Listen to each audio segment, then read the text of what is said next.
case of Srimati Kanchan versus Kamalendra Alias Kamalakar.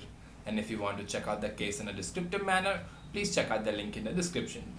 So the main question in this case is that can a man take maintenance from his wife in case he is unable to earn his own livelihood from himself?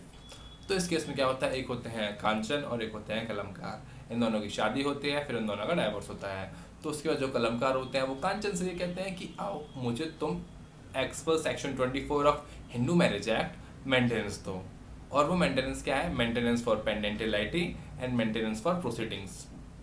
तो जो कांचन होती है वो कहती हैं कि मैं maintenance नहीं दूंगी, तो फिर ये लोग कोर्ट जाते हैं. तो कोर्ट ये कहता है कि कांचन को कलमकार को मेंटेनेंस देनी होगी क्योंकि जो कलमकार है वो हैंडीकैप है and he is unable to earn his own livelihood.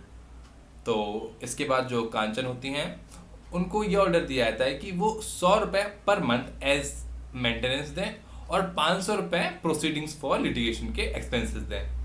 तो जो कांचन होती हैं वो इस केस को लेके जाती हैं बॉम्बे हाई कोर्ट. तो कोर्ट ने इस केस में ये हेल्ड किया कि even though Kalamkar is not earning enough but he can not fully depend himself on Kanchan for his livelihood just for the sake कि उसका बिजनेस बंद हो गया है. फॉर एग्जाम्पल कि कलमकार ये नहीं कह सकता कोर्ट में जाके कि मेरा बिजनेस बंद हो गया है और मैं किसी और तरीके से रुपये नहीं कमा सकता. वो इसलिए नहीं कमा सकता क्योंकि वो कमाना नहीं चाहता है. Even though he is handicapped but handicapped के पास भी अपॉर्चुनिटीज होती हैं काम करने के और पैसे कमाने के. तो इसीलिए अंडर सेक्शन 24 कलमकार को मेंटेनेंस नहीं दी जा सकती है. तो इस केस में कोर्ट ने कलमकार को मेंटेनेंस नहीं दी.